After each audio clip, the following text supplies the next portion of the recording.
Now it's time for the PBP top 5 calls of the week. As always, we take your emails at pbptop5@gmail.com, and you can tweet me at Matt Spiegs at any point and hip me to a call. That's really, really awesome. The number 5 call of the week, folks, we could just do Jason Benetti calls every week. This is really fun on a crazy, weird Jackson Jobe sinker. If the Tigers do get that one in.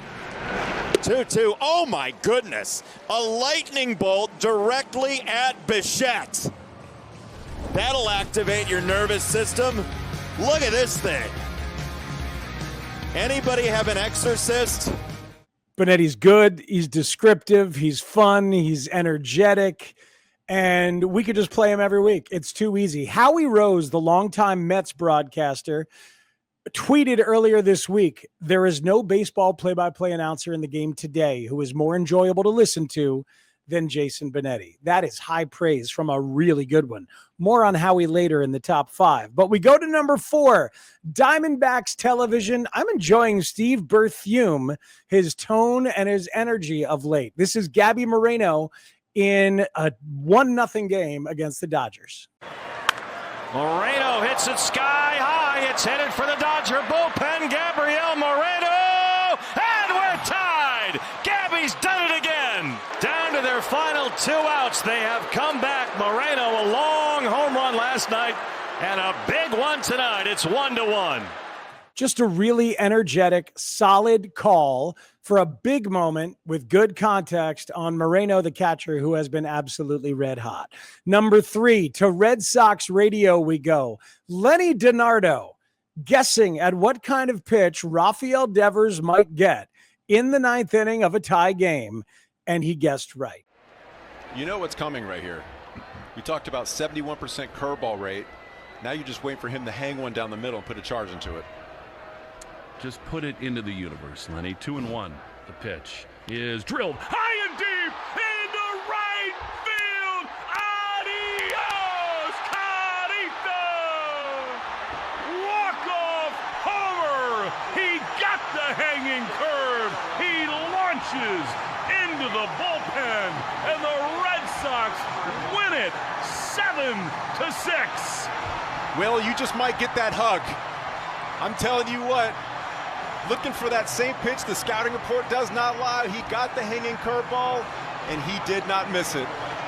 Oh, man, do the Red Sox need that. He is mobbed at home plate. Hugged by Cedon and Ref Snyder. That is the swing of the season. That is Will Fleming taking the alley-oop from DiNardo and completing the slam dunk. Excellent partnership happening there. Very good call. Great energy. Great fun. Let's stay with the Red Sox for number 2. This is television. Dave O'Brien and Lou Merloni. As Walker Buehler is getting tossed against the Mets, the drama unfolds, and O'Brien and Merloni go blow by blow for the action. Listen to all of the context, the information, and the opinion here. Buehler getting after it with Estabrook, the home plate umpire. Narvaez out there to push him back, and he's thrown him out of the game. Estabrook has run the Red Sox starter. Walker Buehler has been thrown out. And Cora out now. The problem is that pitcher, Estabrook called it a ball. It was right down the middle. I mentioned Narvaez kind of stands up, to make a better throw, but Estabrook can't see it. That ball's right down the middle. I didn't realize he called it a ball. He did. Buehler had a problem with it, but I'll say this. Walker, I know he's emotional. He's a veteran. He's been around. You can't get thrown out here in his 3rd inning. Cora has been run too. Just pitchers. You've been through an awful lot. Where do you go now? Newcomb can't go. He's your long guy. You're in a bad spot. He fired up Alex Cora, returning to the club after taking last night off to see his daughter graduate Boston College. He wasn't in the game very long. That means Ramon Vasquez will take over for the 2nd night in a row. I love Merloni talking about the ump, but then also being honest about Buehler and how he needs to control his emotions. Really good honesty.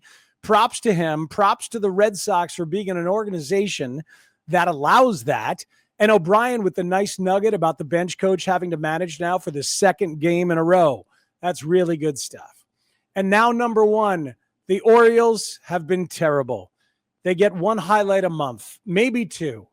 Adley Rutschman, a 3-run homer against the Brewers. Great work by Ben McDonald, who was interrupted mid-thought by the action, and his partner, Kevin Brown. I'm going to be called. So he didn't get a great jump off of first base. Get up, ball. Deep to left. Adley Rutschman toward the wall. Yeah. It's gone! An ice-breaking 3-run shot. Adley Rutschman goes right on left, goes out to left, and the Orioles have opened it up here in the 11th. How about a Weaver, folks? I love that McDonald does not freak out when he has stepped on the contact. He urges the ball to get up and then gets out of the way for Kevin. And then Kevin Brown, the icebreaker is nice and full context. And then back to Ben. How about a Weaver? That would be Earl Weaver, the longtime Orioles manager, the legend who loved the 3-run homer. So a nice organizational bit of relevance for the fan base. That's our number one call of the week. All right, time now for the bonus call, the Lifetime Fan Edition. Howie Rose has been the Mets play-by-play man on radio or television since 1995, but he's been a fan of them literally for their entire existence. A terrific guest on the PBP in 2023. Go into the archives on the Odyssey app or on Apple Podcasts or wherever and find that episode with Howie Rose. It's really worth it. He told me this about broadcasting the moment that his New York Mets won the National League pennant in 2015. But when Jerry's Familia threw a called strike 3 past Dexter Fowler, and those words, the Mets win the pennant, came out of my mouth on the air in real time, words that I dreamt of saying since April 11th, 1962, when the Mets played their first game in the National League. And I was already then fantasizing about the possibility of being a baseball announcer someday.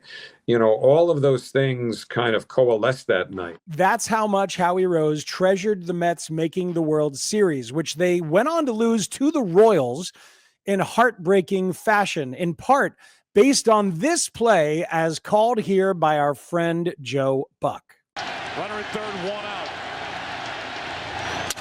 Broken back. Cut off by right. Out, throw home. World tie game. Unbelievable base running by Eric Hosmer has tied it. Lucas Duda with the throwing error there. Fast forward to this past Sunday night. Bottom 8, Yankee Stadium. A Pete Alonso error to give the Yankees the lead in the 8th inning. Stanek ready. 3-2 pitch. Swinging a grounder to first. Dominguez breaks for the plate. Alonso has it, but he throws it away. He throws it to the backstop. Dominguez scores. Going to third is Wells. Safe at first. On the fielder's choice is B-Boss. And a throwing error by Pete Alonso that brings back bad memories of Lucas Duda in the World Series 10 years ago has allowed the go-ahead run to score. The Yankees have a 3-2 lead. My goodness, the play is similar to the Lucas Duda error. And of course, Howie Rose referenced it in real time as Alonso made his error. That is a lifelong fan of the Mets, dipping into the mental Rolodex and giving you gold from his pain in 2015. Amazing stuff. Thank you so much for checking out the PBP Top 5 Calls of the Week. Remember, you can tweet me at Matt Spiegs, S-P-I-E-G-S, or you can email pbptop5@gmail.com.